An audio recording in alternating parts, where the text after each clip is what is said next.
Uzak şehirde yeni bölümde neler olacak? Alya ve Cihan yemek yiyecekler baş başa. Otelde yemek yerken Cihan Alya'ya evlilik teklifi edecek ve yüzüğü parmağına takacak.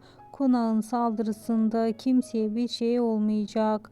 Alya ve Cihan'ın bu bölüm en geç diğer bölüm nikahları kıyılacak.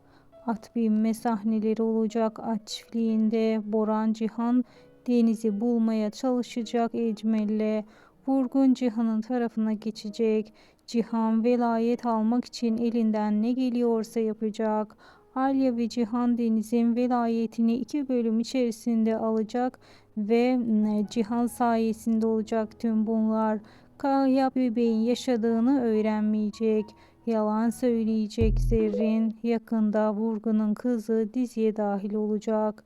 5 bölüme kadar yeni karakterler katılacak. Dizimiz daha çok heyecan içerisinde olacak.